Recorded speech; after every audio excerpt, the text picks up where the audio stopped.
तेज प्रताप यादव की विधायकी जा सकती है। हसनपुर विधानसभा के निर्वाची पदाधिकारी ब्रजेश कुमार ने लोक प्रतिनिधित्व अधिनियम 1951 की धारा 125 का के तहत एफआईआर दर्ज करवाई है। दर्ज प्राथमिकी में कहा गया है कि 2020 के विधानसभा चुनाव के सेकेंड फेज में तेज प्रताप यादव ने 13 अक्टूबर साल 2020 को हसनपुर 140 विधानसभा क्षेत्र से राष्ट्रीय जनता दल के उम्मीदवार के तौर पर अपना पर्चा दाखिल किया था। पर्चा दाखिली के दौरान तेज प्रताप यादव ने शपथ पत्र देकर के अपनी संपत्ति का ब्यौरा दिया था और जो ब्यौरा दिया था वो गलत निकला है। और खतरा यह है कि अगर ये बात साबित हो जाती है या तेज प्रताप यादव ये सब बात साबित करने में नाकाम रहते हैं कि उन्होंने ऐसा क्यों किया था, तो लालू यादव के बड़े बेटे तेज प्रताप यादव की विधायकी जा सकती है। और इस फहरिस्त में तेज प्रताप यादव अकेले ही नहीं है। 10 नवंबर को चुनाव आयोग की तरफ से 68 ऐसे सिटिंग विधायकों को नोटिस जारी किया गया था और कुल 250 प्रत्याशियों को यह नोटिस जारी किया गया था, शो कॉज नोटिस जारी किया गया था, जिसमें उनसे सवाल पूछा गया था कि क्यों उन्होंने अपनी संपत्ति का ब्यौरा गलत दिया है और उसको लेकर के तमाम बवाल मचा था। उसी को लेकर के आज हम विस्तार से बात करेंगे। ये जनता जंक्शन शो है और मेरा नाम अनुराग मिश्रा है। दरअसल तेज प्रताप यादव द्वारा शपथ पत्र में अपने संपत्ति को छिपाने का आरोप जेडीयू ने लगाया था और इसकी लिखित शिकायत भी बाकायदा बिहार के मुख्य निर्वाचन पदाधिकारी से जेडीयू ने की थी। मुख्य निर्वाचन पदाधिकारी ने जेडीयू के इस आवेदन को चुनाव आयोग को फॉरवर्ड कर दिया। चुनाव आयोग ने आवेदन पत्र में लगाए गए आरोपों की जांच के लिए केंद्रीय प्रत्यक्ष कर बोर्ड सीबीडीटी को निर्देश दे दिया। सीबीडीटी ने इस मामले की पूरी तरह से अच्छे से जांच पड़ताल करी और चुनाव आयोग को अपनी रिपोर्ट अंतिम सौंपी। सीबीडीटी ने अपने 3 पत्रों की जांच रिपोर्ट में कहा कि बिहार विधानसभा चुनाव 2015 और 2020 के लिए तेज प्रताप यादव ने अलग अलग शपथ पत्र दायर किया था। दोनों शपथ पत्रों को देखने से पता चलता है कि साल 2015 और साल 2020 के बीच में तेज प्रताप यादव की चल और अचल संपत्ति में तकरीबन 42,40,000 रुपए का इजाफा हुआ है। लेकिन तेज प्रताप यादव ने अपने इनकम टैक्स रिटर्न में कुछ अलग ही ब्यौरा दिया था। वित्तीय वर्ष 2015-16 से 2016-20 तक तेज प्रताप यादव की ओर से दाखिल किए गए इनकम टैक्स रिटर्न के हिसाब से उनकी कुल आय 22,76,220 ही है। इस तरह से दो अलग अलग सरकारी विभागों में दी गई अलग अलग जानकारी दिए जाने से जाहिर है कि तेज प्रताप यादव ने गलत जानकारी दी है। सीबीडीटी की ओर से पेश की गई जांच रिपोर्ट में कहा गया है कि जेडीयू ने अपने आवेदन में तेज प्रताप यादव की संपत्ति का जिक्र किया था जो गोपालगंज जिले से बिलोंग करती है। जेडीयू ने जिस संपत्ति का जिक्र किया था उसकी पुष्टि वहां के सब रजिस्ट्रार ने की है। रजिस्ट्रार के रिकॉर्ड में तेज प्रताप यादव के नाम पर वो संपत्ति पाई गई है। लेकिन तेज प्रताप यादव के द्वारा चुनाव में दाखिल जो शपथ पत्र था वो मेल नहीं खाता है उन तमाम जानकारियों से। जाहिर है कि इसमें भी तेज प्रताप यादव की गड़बड़ी पकड़ी गई है। जांच रिपोर्ट मिलने के बाद चुनाव आयोग ने तेज प्रताप यादव को नोटिस जारी किया। उनसे कहा कि वो 3 हफ्ते में उसका जवाब दे। उनके समेत 68 विधायक और भी थे जिनको कहा गया था। लेकिन तेज प्रताप यादव ने नोटिस का जवाब नहीं दिया और जवाब नहीं मिलने के बाद चुनाव आयोग ने उनके खिलाफ एफआईआर दर्ज करवाने का निर्देश जारी कर दिया। ये तमाम चीजें हैं जिसके चलते तेज प्रताप यादव की विधायकी खतरे में है और आने वाले दिनों में यह स्पष्ट हो जाएगा कि तेज प्रताप यादव विधायक रहेंगे या फिर गलत सूचना देने के मामले में, गलत शपथ पत्र भरने के मामले में उनकी विधायकी चली जाएगी। आपको बता दें तेज प्रताप यादव अकेले नहीं है इस लिस्ट में। बिहार विधानसभा के चुनावी मैदान में उतरे 250 से ज्यादा उम्मीदवारों को इनकम टैक्स डिपार्टमेंट ने नोटिस जारी किया था। जिन लोगों को नोटिस जारी किया गया है उनमें 68 सिटिंग विधायक भी शामिल हैं। सभी को नवंबर के आखिरी हफ्ते तक जवाब देना था। इन सभी कैंडिडेट पर चुनावी हलफनामे में गड़बड़ी या गड़बड़ जानकारी देने या तथ्य छुपाने का आरोप था। चुनाव आयोग ने प्रारंभिक जांच में गड़बड़ी पकड़ी थी और आगे की कार्यवाही के लिए आयकर विभाग से मदद मांगी थी।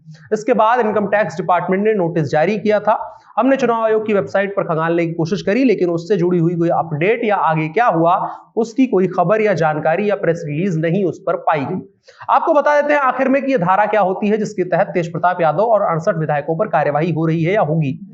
तो मामला यह है कि लोक प्रतिनिधित्व अधिनियम 1951 के तहत भ्रष्ट आचरण और निर्वाचन अपराधों के बारे में लोक प्रतिनिधित्व अधिनियम 1951 तथा निर्वाचन संबंधी अपराधों के बारे में भारतीय दंड संहिता के अध्याय 9 के तहत जो व्यक्ति भ्रष्ट आचरण और निर्वाचन के अपराधों का दोषी पाया जाएगा उसका निर्वाचन या तो शून्य घोषित किया जा सकता है या उस पर जुर्माना लगाया जा सकता है या फिर कोर्ट का जो विवेक होगा, जो चुनाव आयोग का स्वविवेक होगा, उसके आधार पर दोनों तरीके से दंडित किया जा सकता है। यानी कि अगर कोई भी अपनी जानकारी गलत देता है, जिस तरह से तेज प्रताप यादव के मामले में आ रहा है, इनकी संपत्ति का ब्यौरा सही नहीं है, ऐसे आधार पर चुनाव आयोग के पास पूरा अधिकार है कि वो उस व्यक्ति को निर्वाचन शून्य घोषित कर दे या उसके ऊपर जुर्माना लगा दे, या फिर दोनों चीजें उसके ऊपर अप्लाई कर सकती है। देखने वाली बात होगी क्या कुछ होता है इसको लेकर के, आने वाले दिनों में तस्वीर साफ हो जाएगी। फिलहाल चुनाव आयोग की ओर से उन 68 विधायकों को लेकर के क्या हुआ, इसकी कोई अपडेट पब्लिक डोमेन में अभी नहीं है। आपकी क्या राय है इस चीज को लेकर के कमेंट बॉक्स में बता सकते हैं, और साथ ही साथ इस कार्यक्रम को शेयर भी कर सकते हैं। ये जनता जंक्शन शो की बड़ी खबर थी। अब बढ़ चलते हैं इन शॉर्ट की तरफ। कोरोना के ओमिक्रॉन वेरिएंट की वजह से मामले बढ़ने के बीच चुनाव आयोग से यूपी के सियासी दलों ने समय पर चुनाव करवाने की मांग की थी, और चुनाव आयोग करवाने के लिए तैयार हो गया है। बीते दिनों बात यह हो रही थी कि उत्तर प्रदेश का चुनाव स्थगित हो सकता है, लेकिन अब समय पर चुनाव करवाने की मांग की जा रही है। आयोग कोरोना के ओमिक्रॉन वेरिएंट की वजह से मामले बढ़ने के बीच चुनाव आयोग से यूपी के सियासी दलों ने समय पर चुनाव कराने की मांग की है, और चुनाव आयोग चुनाव करवाने के लिए तैयार भी हो गया है। आपको याद रहे कि बीते दिनों चुनाव आयोग ने कहा था कि स्थिति को देखते हुए चुनाव को स्थगित भी किया जा सकता है, आगे के लिए पोस्टपोन किया जा सकता है। आयोग चुनाव पर सियासी दलों की राय जानने के लिए 3 दिन के यूपी दौरे पर था, और गुरुवार को मुख्य चुनाव आयुक्त सुशील चंद्रा ने प्रेस कॉन्फ्रेंस करके बताया कि सभी दलों ने कहा है कि कोरोना प्रोटोकॉल को फॉलो करते हुए उत्तर प्रदेश विधानसभा के चुनाव करवाए जाएं। उनकी मुताबिक सभी दल समय पर चुनाव चाहते हैं, लेकिन कुछ दल ज्यादा रैलियों के खिलाफ हैं और रैलियों की संख्या कम करने का सुझाव दे रहे हैं। उन्होंने कहा कि राजनीतिक दलों ने घनी बस्तियों में पोलिंग बूथ बनाने का भी सुझाव दिया है। ये आज की पहली खबर थी उत्तर प्रदेश से, जहां पर कोरोना के बीच बात हो रही थी। कुछ दल भी कह रहे थे कि भाजपा जानबूझ करके ऐसा कर रही है, लेकिन आज चुनाव आयोग के सामने सभी ने कहा है कि चुनाव करवाए जाएं, जनता का हित देख लिया जाएगा। इसके अलावा एक खबर नागालैंड से। नागालैंड में विवादित कानून सशस्त्र बल अधिकार अधिनियम को 6 महीने यानी आफ्स्पा को 6 महीने के लिए 30 जून 2022 तक के लिए बढ़ा दिया गया है। गृह मंत्रालय ने इसकी जानकारी दी है। यह कानून सेना को राज्य के अशांत क्षेत्रों में कहीं भी स्वतंत्र रूप से संचालित करने के लिए व्यापक अधिकार देता है। जिन क्षेत्रों में आफ्स्पा लागू है, वहां किसी भी सैन्यकर्मी को केंद्र की मंजूरी के बिना हटाया या परेशान नहीं किया जा सकता है। आपको बता दें, नागालैंड समेत जहां जहां पर आफ्स्पा के कानून लगे हुए हैं, वहां पर इसका विरोध चल रहा है, उसको हटाने की बात की जा रही है। इसके अलावा एक खबर फिल्मों से जुड़ी हुई। हॉलीवुड फिल्म स्पाइडरमैन नो वे होम के साथ रिलीज हुई तेलुगु फिल्म सीरीज पुष्पा का धमाल जोरों पर है। अल्लू अर्जुन की फिल्म पुष्पा ने अपने शानदार बॉक्स ऑफिस कलेक्शन से सभी ट्रेड पंडितों को हैरान करके रखा हुआ है, और इस फिल्म ने बनाया है वो रिकॉर्ड जिसे सुनकर के अल्लू के फैंस की खुशी का ठिकाना नहीं रहेगा। अल्लू अर्जुन स्टारर पुष्पा को देश भर में दर्शक हाथों हाथ ले रहे हैं। तमिल तेलुगु में तो साउथ फिल्मों का क्रेज और लोकप्रियता होती है, लेकिन हिंदी सिनेमा जगत में भी साउथ फिल्मों का बड़ा दर्शक वर्ग है, और ये अब तक साबित भी हुआ है। दरअसल तेलुगु सिनेमा में धूम मचा रही अल्लू अर्जुन की पुष्पा द राइज हिंदी भाषी दर्शकों के बीच भी अपना दमखम दिखा रही है। और इस बीच में जो 83 रिलीज हुई है रणवीर सिंह की, उसको लेकर के हैरानी वाली खबरें हैं कि उसका मार्केट उतना तेजी से नहीं हुआ है, उसको उतना ज्यादा बिजनेस नहीं करने को मिला है। इसके अलावा एक खबर राहुल गांधी से जुड़ी हुई। कांग्रेस नेता राहुल गांधी बुधवार को विदेश यात्रा पर रवाना हुए। मीडिया रिपोर्ट्स के मुताबिक वो सुबह ही इटली की एक यात्रा पर निकले हैं। हालांकि पार्टी ने इटली जाने की पुष्टि नहीं करी है। राहुल गांधी की यात्रा कांग्रेस के 137वें स्थापना दिवस समारोह के ठीक एक दिन बाद हुई है। इस बीच भारतीय जनता पार्टी ने कई नेताओं ने आरोप लगाए हैं कि राहुल गांधी नए साल का जश्न मनाने इटली चले गए हैं। इस पर अखिल भारतीय कांग्रेस समिति के मुख्य प्रवक्ता रणदीप सुरजेवाला ने कहा है कि वो बेवजह अफवाहें न फैलाएं। उन्होंने कहा, राहुल गांधी संक्षिप्त निजी यात्रा पर गए हैं। बीजेपी और मीडिया में उनके दोस्तों को अनावश्यक अफवाहें नहीं फैलानी चाहिए।